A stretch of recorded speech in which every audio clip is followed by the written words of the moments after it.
Why model? I'm sure everybody has heard about the term model, and you have your own definition in your head about what is a model. But before we reach to that, I would like you to think about some of these questions here. You don't have to give an answer, just think by yourself for a few seconds. The first one is, in order to mitigate mortality from seasonal influenza, should we vaccinate children because children are most likely to get infected?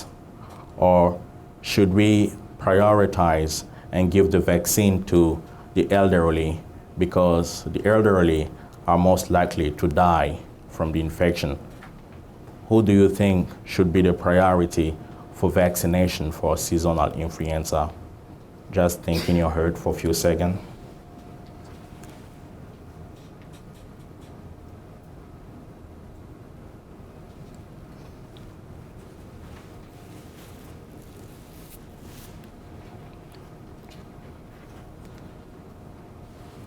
The next question, should we close schools in case of influenza pandemic, or should we implement border controls in the airports or any other entry ports? What is the best to do? And in each of the options, when should we start? Do we have an idea? Just think about it.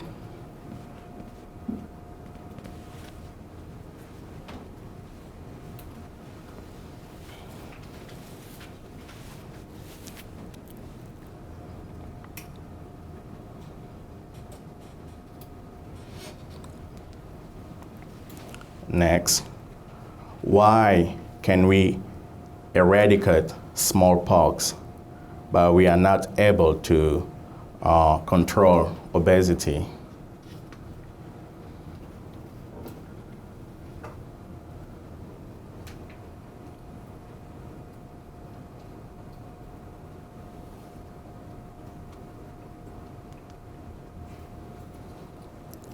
How much more do we need to do in order to eradicate polio?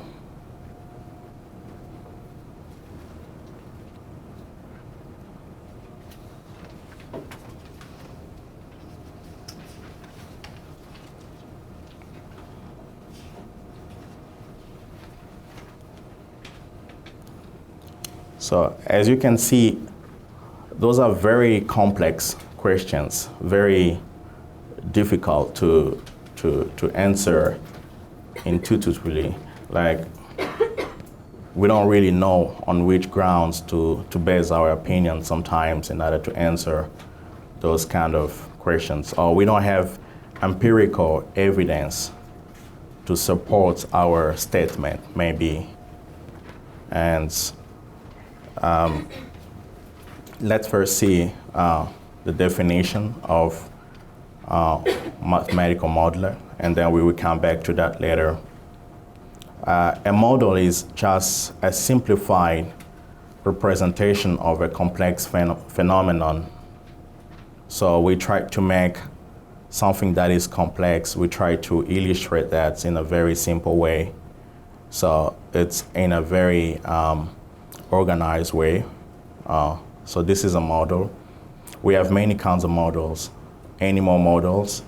I don't know if some of you have done some lab experimentations with mice and trying to test the effect of drugs, for example, or to block some genes and to see what will happen to the mouse. So we also have mechanical models. But today, we mostly talking about mathematical models.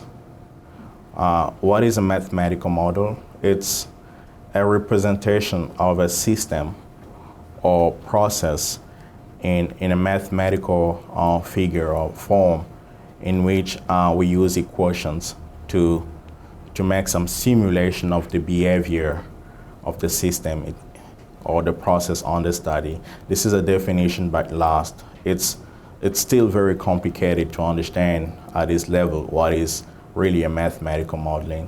When you will get it when we come to some examples. And in the mathematical modeling, we use population parameters and in forms of symbols, and there is a relationship between different components in the system in using algebraic formulas of mathematics. Why we use models? Because remember, I asked you many questions here about what should we do to eradicate polio. Why are we not able to stop obesity, but we can eradicate smallpox? So all those questions, we can make some sort of simulations using mathematical models to try to see what may happen if I do this intervention, what may happen, what kind of effects can I have. So with the mathematical model, we can get an insight or an understanding on what are the mechanism that influence the disease spread or the disease control within a population. We can also estimate some epidemiological parameters. It's help us to predict some future trends. A very simple not simple, but I would say some very common mathematical model that you are very used to is the weather forecast. Some people are used to check the weather forecast every morning to see how the temperature is going to be like. Is it going to rain? And what is the chance of the rain? Is it gonna be cloudy? So we always check the weather forecast in the morning to have an idea about the temperature of the day. So they do modeling, they do mathematical modeling, and they make prediction about the future trends. So in the same way, we can do with infectious diseases, and we can simulate interventions to see if I use the intervention A, what kind of results can I have? And if I use intervention B, what results can I have? And we can compare different interventions. For example, if I close schools, in case of pandemic influenza, what would be the effect? And if I close the airports, and what would be the results? We can compare interventions of different interventions using mathematical models. They are not perfect, but they give us an idea about what's the best scenario or what's the worst scenario to take.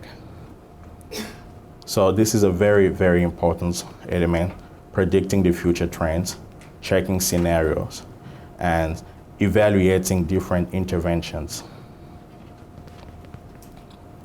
So we're going to go very slowly, step by step, into different building blocks of mathematical modeling. There are steps to come up with a model. As in any research activity, we start with a question, a research question. What are you looking for? What is your research question? This is really important because you need to have a very clear research question. What is your population? What kind of intervention do you want to implement? What effects are you looking for? So you always start with a research question. And just the same, every kind of research, you go to the literature review.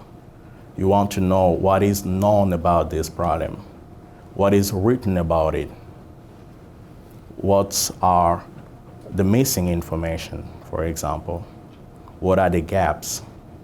So you do a very detailed literature review about your research question. The next step you have there, what we call modeling design. It's a sort of study design for mathematical modeling. And then you start setting up the model, like putting everything together. Model quantification, we're gonna see it later. And model validation, You want to make sure that your model really works, and if it's really a good one. If you develop a new model for weather forecast, you want to compare it with other weather forecast companies and see if it's working well. So these comparisons with other models or other already working operational models is what we call model validation here. Once the model is validated, then you can start using your model to answer your research questions or to make some prediction. But if it's not validated, you can go back again. So it's a tremendous efforts. You can go back again. You can go back to each of the steps and see what was wrong until you come up with a model that is well validated and that can be used to estimate or to make prediction.